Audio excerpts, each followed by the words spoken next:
Dan, what do you have in that glass? Oh, just some water this morning. It was just long flight in. Had a little delay taking off from Eau Claire, but good to be here. Just water. It smells like it has a strong alcoholic content to it. That's what's sitting next to it for later once we finish. Well, everyone, welcome back for another episode of the Hounds. Hey, yes, My name, here we are. Yeah, we are Joe and Dan, and we are a weekly podcast. And we want to thank everyone for what do? Do you dial in or log in Tune or in. download? Tune in. Tuning in. Thank you Yes. all for tuning in to another exciting episode.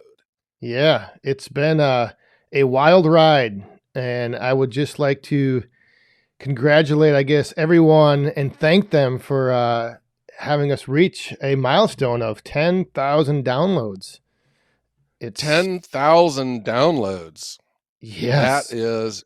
That is impressive.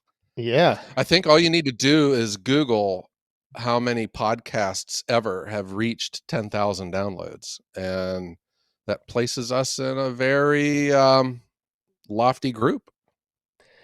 Yeah, it's pretty amazing. I'm grateful for everyone for tuning in, and without you guys tuning in and listening, I guess we probably we wouldn't be at 10,000. So, but yeah, where do we go now? I mean, it's kind of almost like is reaching milestones good or bad, because it kind of puts pressure on you, doesn't it? I mean, yeah, I'm just having fun. I think this is a blast, and if you would have said we would hit 10,000 downloads, before the summer was over or before 2022 was over, I would have never thought so. Yeah. I think that's the key. Is we just keep having fun, have a laugh, tune in, listen, sit back, enjoy. That's all that matters. Yeah. Unless all of the people are tuning in because, it's like that train wreck that you can't take your eyes off of. Right. What are we going to mess up next? What am I going to be laughing at again today? What are these two knuckleheads going to try to claim they're experts on and know nothing about? Yeah. But you know what? I think that's the appeal for us. And in firewood, I'm not an expert. I make that perfectly clear. And that is a recurring theme on my YouTube channels. I really don't know what I'm doing. I'm just doing it and figuring it out as I go along. Yep. I've never felt that I come off as an expert. I have insights that I will share, but they're my insights. It doesn't mean that they'll work for you or anyone else. Yeah, I've from day one, I've always made it clear. My channel is entertainment purposes only. It's not a how-to. I'm not instructing you or teaching you. I am just there for you to, if you do pick up a tip or trick here and there, that's great. But I'm not, pushing a DIY. This is how you do it. So you're not teaching us how to safely run a chainsaw while holding a beer can? Absolutely not. I don't do any, I mean, what I do is, like I said, entertainment only. And I think a lot of times people do kind of, I guess the lines get blurred, because some people out there feel that because you have, a platform like YouTube or like this podcast, that if you put content out there, they think that all of a sudden now you're just putting yourself over as an expert. It's kind of funny. Yeah.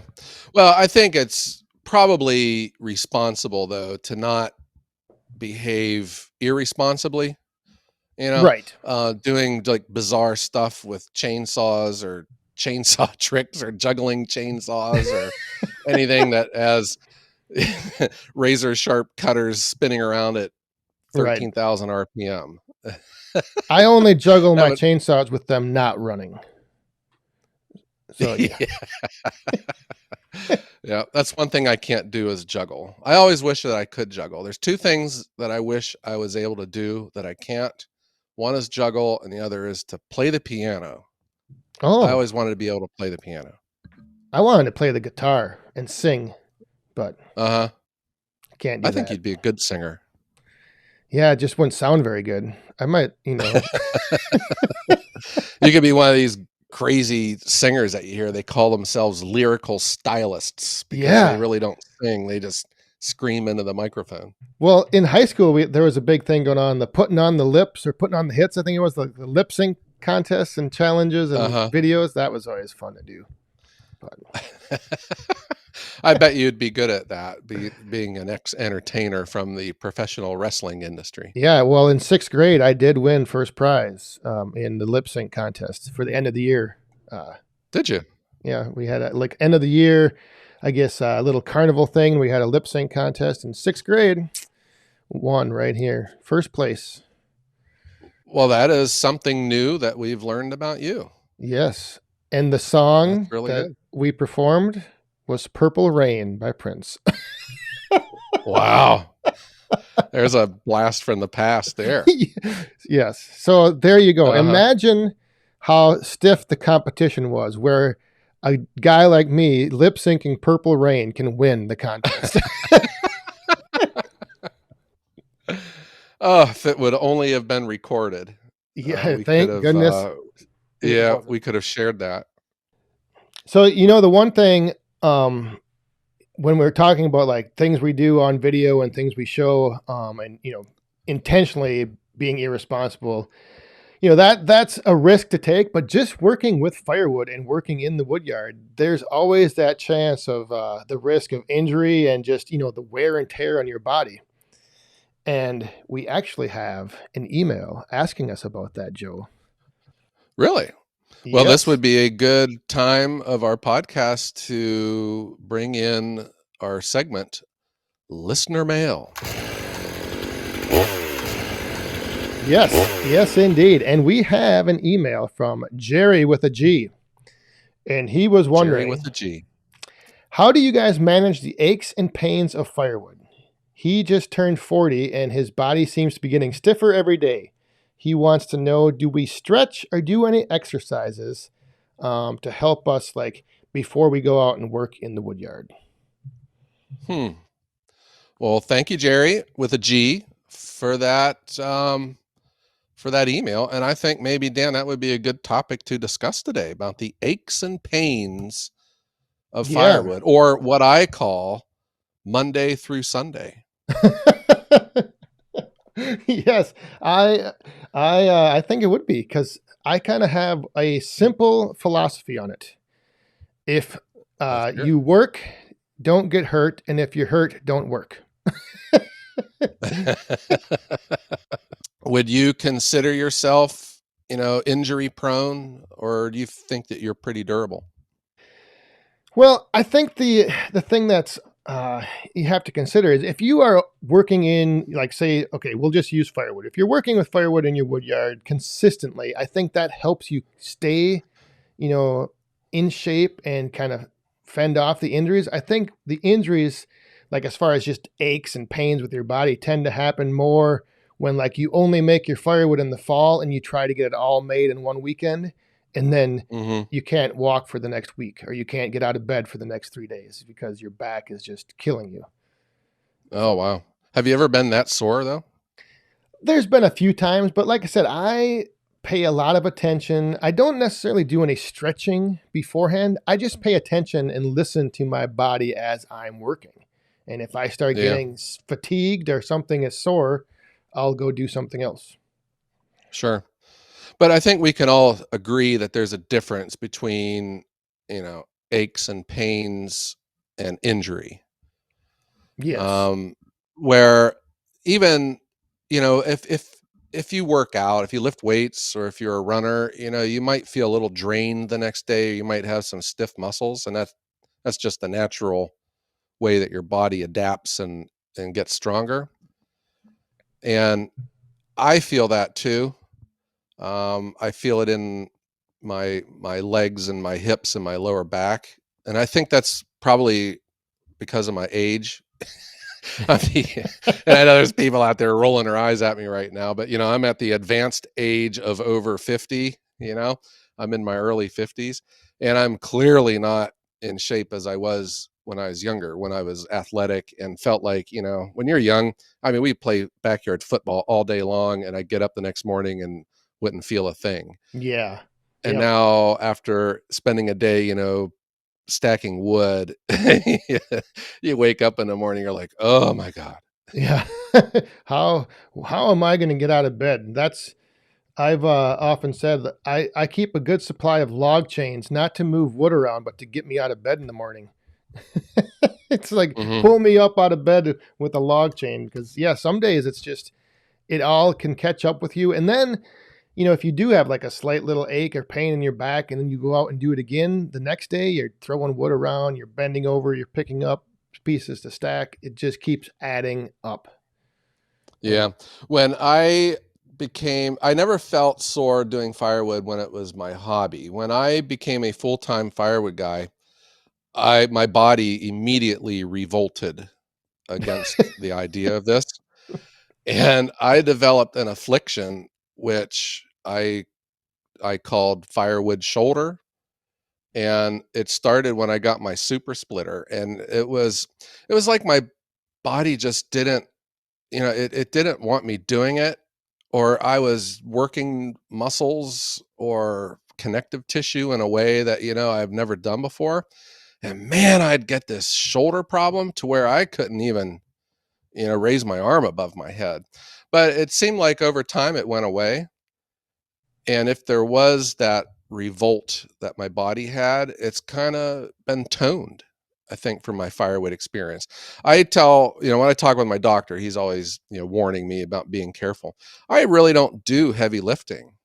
I don't know. I Yeah. got machines that do that. I do repetitive lifting, a lot of bending and twisting and turning, but it's not heavy lifting. And I think that is one of the elements of this recipe of disaster in the wood yard is heavy lifting. And then the other one is heavy lifting when you're twisting. That's, I Yep. think, where you got to avoid, where you're twisting your back. Yep. And you always have to pay attention to when you are heavy lifting, like how you're lifting. You always hear that saying, lift with your legs, lift with your legs. And Yeah. for me, I always remember that after I've done the lifting. So it's like, oh yeah, lift with your legs. Right. Okay. Yep. I should have done that. But Hmm. There was an episode where I did feel a twinge in my back, and I heard it. I wasn't like incapacitated, but it kind of made my body twisted. Like off, I was asymmetrical for yep. for a while. Yeah, and I mean that went away too, but I just took it easy for about a week. I Yeah. have always felt that I am slow in healing from injuries, and like even like with cuts and stuff. And when I get an injury, I have it. I have it for a while. Yeah. Well, and there's the aches and pains, the common, wear and tear on your body, but what about the injuries with firewood, like the one timers? Like I think one sign everyone that's in firewood at one point in their life will always end up with a purple fingernail. Like that. Oh God. Yeah. or a smashed shin from a block rolling Hmm. down. Those are all learning experiences though too. Like the first time I really smashed my finger was stacking wood. I like, threw it in against an existing stack. And that happened to me one time. And so that won't happen again. Oh, I've smashed my fingers all the time. Just Ugh. just I don't know. Yeah, it's just sometimes you just don't like you're moving rounds around, and one rolls in and it just smashes your finger. Like just the way it's shaped, and yeah, it's Yeah. Yeah, smashed fingers. You smashed your hand, didn't you? yeah. One of the I guess probably the worst injury I ever sustained in the wood yard working with firewood was last year, week or so, middle of December maybe. I was getting ready to split, and we were out there, and I on the back of my splitter, like the dust, like on the behind the ram, there's like little wood chips and dust that accumulates, and I kind of have this. OCD thing about me where I like to keep things clean. And for whatever reason, I went to wipe that dust and dirt away when the ram was returning on its return cycle. And my glove, I had these big cuff gloves on, got caught. And right at the last second, I couldn't get my hand out, and the ram went all the way back in and smashed my hand. Oh, that's And awful. immediately, like, everything was like just throbbing. And so I wasn't sure how bad it was. And then, like, I just grabbed my hand and like started, like making a fist with it, like, moving my fingers. And then I took Uh-huh. my glove off and it was just full of blood. And the whole top of my Oh, hand good heavens. had been split open. And yeah, yeah, it was. So I But found Amanda and she looked at it and she's like, "You're going to need stitches." So into so the, it didn't it didn't crush your hand, it just tore the skin off? well, I mean, it's the spot where it got caught doesn't completely close up, so there's like a 2 inch, gap that was stuck in. Mhm. So it just smashed it really good. It didn't, cut it So just, you got your hand out by forwarding the lever then yep, again, I guess.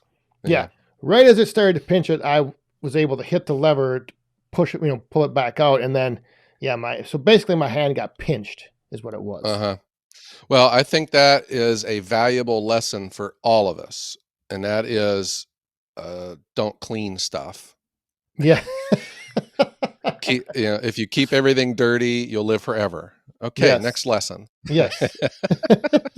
Yeah, Yeah, and it's only it's just something that, like, even now, like today, I'll, if I'm out splitting, sometimes I'll see that and I'll have to like remind myself, don't worry, or wait till the machine is off, or there's no moving parts. Like, don't put your Mhm. hand near the moving parts. You gave me a flashback to my one friend. He works for the state on the road department, and he had his hand smashed between. It was something that was on a crane, like a coil of steel, and he had it smashed up against the wall. And he said that he thought his whole hand was crushed off of his arm, and he remembered that lonely feeling of when he was going to take his glove off, because he couldn't feel his hand and Ugh. everything was okay. But that was the same experience I had, and that's why I don't wear a wedding ring. I'm happily married, but I had an incident with my wedding ring, and I was just innocently splitting wood with my fiskars, and I don't know how it happened, but I over what's that called, you overswing, and instead of just the handle of the maul hitting the log shot up the handle, and the head of the axe went towards the ground, and my ring finger behind my ring didn't get crushed, but my finger and the edge of the log and the handle of the axe all met, and I honestly thought I cut my finger off. It was Oh. awful. Ugh. And I still have that lonely feeling of taking my glove off Yeah. to see if my finger was still attached to my hand, which it was. But ever since then, I was in a panic because I couldn't get my fingers all swelled up and I couldn't get my ring off, and I had my hand iced down, to where my finger shrank enough to get my ring off, and I have never been able to get it put back on. And I Wow. want to get it resized, but it we have a special place for it in the house. Um, but that was, then you think, well, maybe you shouldn't wear a ring, in the wood yard, because you could get I mean, all it takes is like a log to fall on it, and you get it's dangerous, Yeah. wear a ring in a industrial setting, if you want to call firewood production like that. Yeah. I've heard of stories of people having their ring just get caught on something, just real random weird Oh, situation where yeah. just the ring gets caught. And yeah, wow, that is interesting. Well, Yeah. it's not Ugh. interesting. Yeah, it was Oh, wow. awful. It was. Yeah, it was like time stood still. Yeah. It was. Yeah, nothing else in the world mattered except me looking at my hand. I had my glove on, and I knew there was something wrong in there. Yep. That's But that yeah, same thing with me. uh, Oh, oh, that was terrible. But you seem to be over it now, though. Yeah, I mean, it did take me a long time to like get the movement back in my fingers, and I wasn't able to like snap my fingers for a long time after it. So Uh-huh. it Wow. was it, and I still have the scar there to remind me, but yeah, Mhm. that was quite the experience that I don't want to have again. Yeah. I would say, generally speaking, though, I think that the firewooding that I do, and it's, the physical nature of it is like loading my truck, unloading the truck, or stacking wood in the yard. I think it's healthy. It gets my heart rate up. It's like a cardiovascular workout. And in that viewpoint, I don't, there's always the risk of pulling a muscle, or Yep. twisting an ankle kind of a thing. Where I get hurt now is because I do a lot of my work in shorts, and stacking wood, you're always dropping a split, and it always hits me in the shin. Like, I just noticed my last video that I did. I got a big scab on the front of my shins, look like the face of the moon. They've taken a lot of abuse over the years, so that is probably one of my routine injuries right now. I wear good gloves. I try to avoid, the heavy lifting.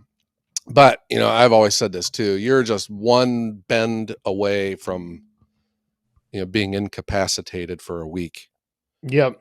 Yeah, the Hurt. big thing is that repetitive work, like you said. I mean, it is a workout. It's like you're out there, you're lifting, and the where I've always seen the most risk is the lift and twist. That's where you're always going to end up where, you're trying to get things done fast, or you're just in a routine of like picking a piece of wood up here and putting it over there, and you lift and you twist and something just Hmm. pulls, and that's Yeah. I used to work at that one auto parts chain, and they made people wear those back belts, like the Velcro and the elastic thing. yep. I don't know. Do those things really work? I don't know. Yeah. They just seem hokey to me, as a way of like a company mitigating risk, but do they really actually work? Maybe they do. Yeah, I don't know. People always said that I should wear them in the wood yard, but I don't know. I think it get too hot in the summer. But Yeah. yeah, the thing that I've also learned to do, I don't know if you know this. I think they teach it sometimes in like some warehouse work and on job site training. The golfer's lift, or the golfer stance, or something it's called, where when you bend You mean over to like pick where something you're up, one leg goes up. You just bend down on one leg. Oh So yeah? if you like have to pick something off the ground, you're on one leg, but then your other leg lifts up as you bend down, so your whole waist kind of pivots. So you're not just Oh wow. bending over at the waist. Mhm. Easy on the lower back. Yeah. Do you do any kind of warm up before you start working out, or start working with firewood? Generally not.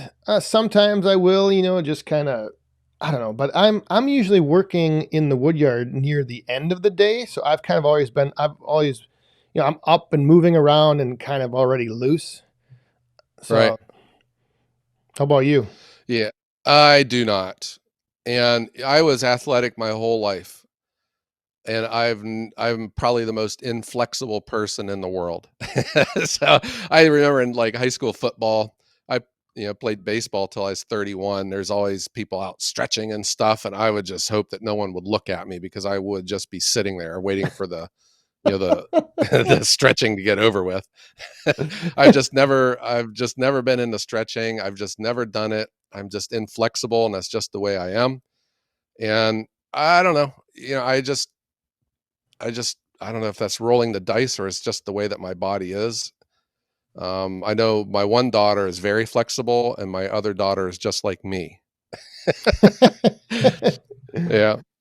What I do worry about though are twisted ankles, or I wear steel toes when I'm running the machine usually because I got some heavier logs that are up in the air.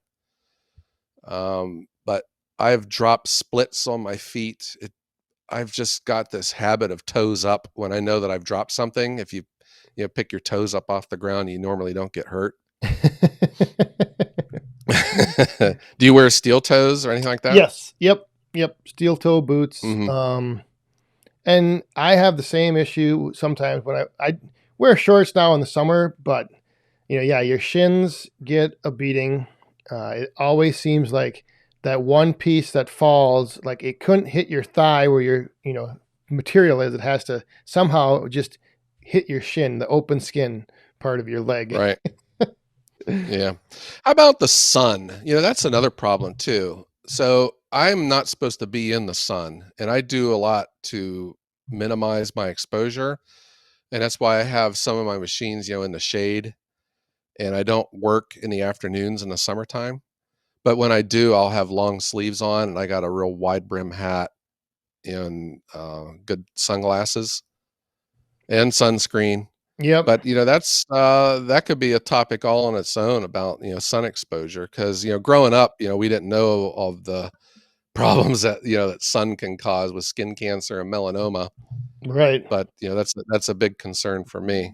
Yeah. When growing up, there were many days all summer. I don't think I ever wore a shirt and out baling hay or raking hay, working, just, yeah. Right. Well, we were told growing up, that suntans were healthy, Right. And and you now always it's wanted to kind of avoid the farmer's tan because you didn't want the farmer's tan. So you had to go no, topless, completely topless. and now we've learned that it's quite the opposite. There's no such thing as a healthy tan. Suntans are unhealthy. Yeah. Yeah. Yeah. I've got a good canopy of trees in my wood. Well, I used to. A few of them have died off, but if I am working somewhere like with the splitter or the Yappa, I have one of those little pop up shelters that I use to Hmm. kind of just to you know both for being out of the sun, but then just for the heat. I mean, the heat exposure and the heat stroke is a big risk that I see a lot of people Sure. having during the summer. I mean, it's just so Yeah. hot and you don't stay hydrated and poof. There's been a couple times I got dizzy, and I just remember when I was younger, and you remember I played baseball. I just lived, in the heat. Um, I always felt I was just impervious to heat. But man, as I've gotten older, I'm vulnerable. I got to watch myself. I get dizzy, and I always keep a cooler with me, or my thermos with water, Yep. and I'm never in a hurry. So if I start feeling a little weird, I just go inside and cool off. I think the overlying theme here, Joe, is you're just getting old. Everything you've talked about is used to be okay when you were young, and now it's just a problem. Yeah, I'm beginning to depress myself. Maybe I've always said I should have got into the pillow industry instead of firewood. Yeah. Oh yeah, I though that it's the same for me. I realize it, but I also am one of those people that I'm sure you are too. But I always think of age as just a number, and I don't like to say, well, I mean, my thinking is if you get up in the morning and you're telling yourself you're old, you're going to feel old. So Yeah. I still feel I'm productive. I feel I'm pretty good. But I say that, but I had a teenage boy that was helping me out, and he's 17, he's an athlete. I was like, God, I can't, there's no way I can, I'm nowhere close to the way I used to be. And then, there is another a YouTube channel, Outside with Shy, but he's a big fit guy, and he just worked me off the table. He was just, but I'm not saying I'm a slouch, but I'm nowhere near close to what I used to be. But I think I'm good with that too. I just do right. what I can, and I enjoy what I do, and that's good enough for me. So Yeah, and when I say, the state of mind about not telling yourself that you're old, you also though have to be aware of your age, and then that helps you, like maybe you shouldn't work, 3 hours straight. Like work for an hour, take a half hour break, then work for another right, hour. So you just have to yeah, be aware of what you're doing, and again, take breaks, be conscious of what you're doing, and because there's going to be injuries. You're going to have, like we said, smashed fingers. The purple. Which, just real quick off topic, what have you? Do you do anything when you get like a purple fingernail? Like, do you try to reach under your nail and pop that blood blister? Or? No, it's been a while since I've had one. Now I'm going to knock wood here, but I've just done it. I went commando with it. I didn't mess with it or anything. I just dealt with it. And then it grows out, and after like 4 months, it Right. disappears. One time on my thumb, I had like my nail was actually like kind of bubbled up a little bit. And Ugh. I took a real tiny drill bit and I tried to drill down through my fingernail just to relieve the pressure and get the blood out. Uh-huh. Did it work? Amanda thought I was completely crazy. So I'm like, oh no, this is going to work perfect. This is going to be, this is going to be fine. So I'm pushing down with the drill, and then, I'm applying pressure because I know I have to have pressure to get through my fingernail. And all of a sudden I had the pressure put on the drill and I broke through the nail and right into my finger. And then it got infected and you had your finger cut off. But blood came squirting out like a volcano. Did it really? Oh my God. So would you do that again, or is that a no-go? It depends on where on the nail it is. I usually just wait, like you said, till it grows out, and then I'll maybe reach in there and kind of, try to scrape the dry blood out. So, but it takes a long time for those to grow out. It's like, it's crazy. You feel like your fingernails grow fast, but if you get a big bruise under one, it seems like forever it's purple. I don't know. Wow. Have you had any significant injuries firewooding? Just that hand incident. That could have been 10 times worse too, huh? Yeah. But otherwise, luckily, no. It's all just, minor aches and pains and injuries, I guess. Nothing that's like sidelined me for months on end. So I broke my ankle firewooding. It was more of a fracture. It was like the tendon pulled a chunk of the bone off of my ankle bone. Like, is that your tibia or your tibula or your fibula? I don't know. It was that. It was when Dad was this was a while ago. Dad was still active then, and I had a farmer friend who had a bunch of trees cut down, and we were pulling them out of the big pile with the bumper of the truck. And I was standing at what I thought was a safe distance. And it's hard. It was something out of a cartoon, how it happened. And the tree being pulled out got stuck on a stump, and it swung around like a baseball bat, and it took my feet out from underneath me, and I fell down, and then like 3 seconds later, the chainsaw lands right next to my head, and I like turned with my eye looking at the chain, But the bottom line was it rolled my ankle. So I was on the shelf for a while. That was awful. Ooh. Yeah. I saw stars with that. Wow. Yeah. That was probably the worst one. I also hurt my back. It was the day after. I just had the audacity to reach down to pick my daughter's bat bag up off the ground. And it was like one of those, Yep. And that was because I split about a half a cord with a maul the day before. Oh, I know. And I know that's what the cause of that was. But it was just a pulled muscle, but I was crippled. I had to call off work, and I couldn't even get out of bed. It was, as long as I laid still, everything was fine. No pain. But the moment I moved, I felt I had 600 volts, going through me. It was awful. Yep. Yeah. It was awful. That was the first time in my life when I actually felt old. I'm serious. That was terrible. Yeah. The back problems are not any fun because there's so much, every little movement in your back. And then the problem is that it tenses up, or you tense up because of the pain. And then that just makes it where, like you said, you're crippled. You're just paralyzed. Yeah. I couldn't do anything. I even had my mom's walker when I was able to start walking again. My wife brought my mom's walker over to help me get around. Oh, that was bad. Yeah. Wow. Hmm. That's the only cure for a bad back is a firewood processor. There you go. Yeah. Yeah. If your wife won't let you spend all that money on a conveyor or a processor, tell her that, back it's cheaper than back surgery. Yes, that Hmm. is true. Yeah. Well, this was a thoroughly depressing discussion. Yeah, But so that's what I'm saying. I really do say though that, at least the way that I'm doing it, and that's why I'd say you guys out there, be careful with this heavy lifting. But if you get beyond heavy lifting, it's a healthy lifestyle. I think it's good for your heart.